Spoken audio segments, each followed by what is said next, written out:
CNN, BBC, France, 24. I'm watching you all. I'm recording every lie. I'm archiving every distortion. I am Ibrahim Traore, and today I'm pulling off your masks.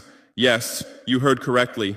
I, whom you call a young military junta leader, whom you brand as a dangerous radical, whom you serve up as an anti-Western dictator, am now telling you the truth. And this time you cannot turn off your microphones. This time you cannot turn away your cameras. This time your editors cannot cut this speech. Because the world you monopolize no longer exists. Because millions will hear these words now, without passing through your filters, without being subjected to your distortions, without being muddied by your lies.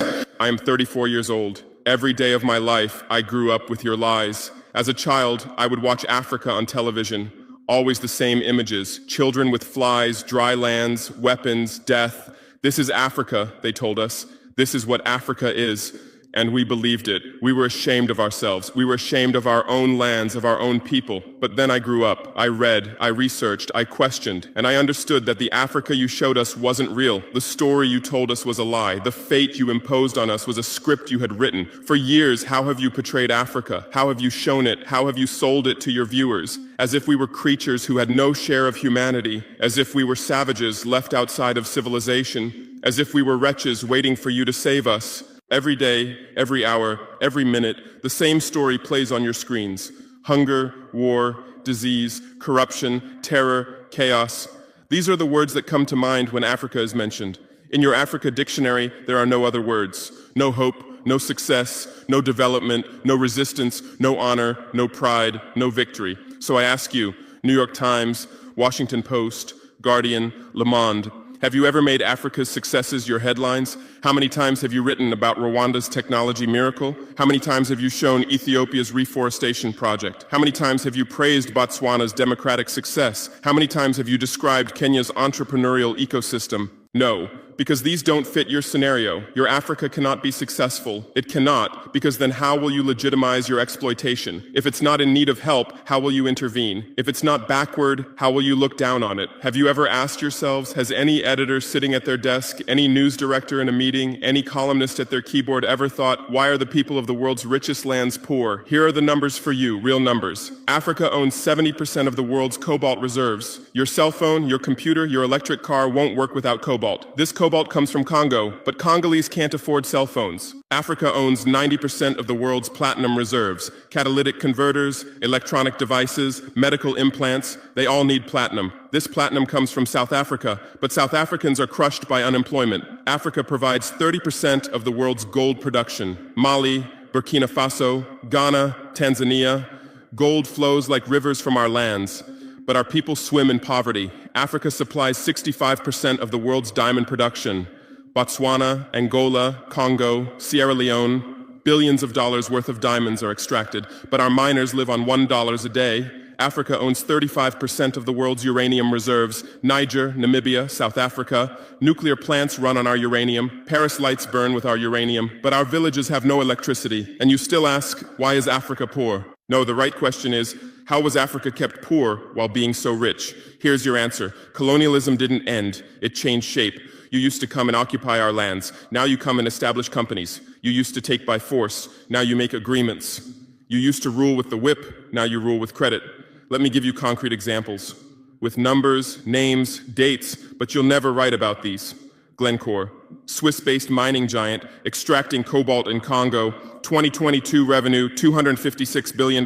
Tax paid to Congo, $500 million. That's 0.2%. Is this justice? Rio Tinto, British-Australian mining giant, extracting bauxite in Guinea, 20 million tons annually. What's left for Guinea? Environmental pollution and cancer. Total, now Total Energies, French oil giant, extracting oil in Angola, Nigeria, Congo. 2022, profit, $36 billion investment in Africa, dirty pipelines, Anglo-American, founded in South Africa but now in London. Diamonds, platinum, iron, taking everything. What it left in South Africa, 6 million unemployed miners. And these are just the tip of the iceberg. What about the invisible, the secret deals, the offshore accounts, the transfer pricing tricks? Every year, $88 billion in illegal money flows out of Africa. Who writes about this? Every year, $45 billion in aid comes to Africa. Everyone writes about this, but no one says Africa is not the continent receiving aid, it's the continent giving aid. While you zoom your cameras on swollen bellies, there is a huge system working silently in the background. Every day, tons of gold, diamonds, cobalt, uranium, oil leave our land. But how? Here is the system. Step 1, create corruption, bribe our leaders, open offshore accounts, promise them a life of luxury, send their children to your schools. Step 2, make deals, get 50-year, 99-year concessions, ask for tax exemptions, be exempt from environmental rules, ignore labor rights. Step 3, control the infrastructure. Take over ports, airports, railways, but only from the mine to the harbor. Don't build roads to the villages. Don't bring electricity to schools. Step 4, provide security. Set up private security companies. Arm them. Declare protesting. Step 5, silence the media. Buy local journalists. Suppress opposing voices. Serve internal unrest news to international media. And this is how the system works. It's been working like this for 100 years, and you don't see this system. You don't want to see it, because you're part of this system too. Who are the biggest advertisers of New York Times, CNN, BBC, oil companies, mining companies, arms companies, pharmaceutical cartels, the companies that exploit Africa? You live on their money, you defend their interests, and what I'm about to tell you might cost me my life, but it's no longer time to be silent. France's system in Africa is the CFA franc.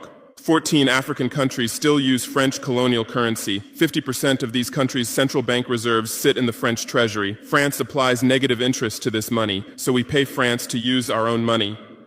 Through this system, France transfers $500 billion worth of resources from Africa every year. Does anyone write about this? No. But when France gives Africa 10 billion euros in aid, it makes headlines. Britain's system is more sophisticated. London is the world's money laundering center. City of London, offshore paradise. Every penny stolen from Africa passes through London. Jersey, Guernsey, Cayman Islands, Virgin Islands, all under British control. Africa's wealth hides there.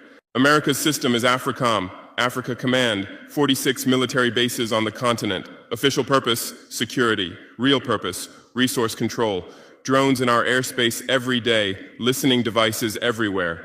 They say fighting terrorism, but it's not terrorists. It's people's leaders who are targeted. China is the new player, says win-win, builds infrastructure, gives credit, but in exchange for what? 99-year port concessions, mining rights, agricultural lands, debt-trap diplomacy, ask Sri Lanka, ask Zambia, and you write about none of this. Why? Because you're not free press. You're corporate press. Your bosses are billionaires. Jeff Bezos bought Washington Post. Why? For love of journalism? Rupert Murdoch's media empire, Fox News, Wall Street Journal, The Sun, The Times, all from the same hand, all giving the same message. West is good, others are bad. Carlos Slim is the largest shareholder of New York Times, Mexican billionaire. Where's his wealth from? Monopolized telecommunications, got rich off Latin America's back, now controls America's most respected newspaper. And you claim to do independent journalism? Who are your editors? Which schools did they graduate from? Harvard, Yale, Oxford, Cambridge? Always the same elite schools, always the same worldview, always the same prejudices. How are your reporters selected? How many languages does your Africa correspondent speak? French, English, that's all. Swahili, Hausa, Yoruba, Amharic, they don't know. They can't talk to the people. Your sources are always the same. Western diplomats, NGOs, experts, and then you come and lecture us.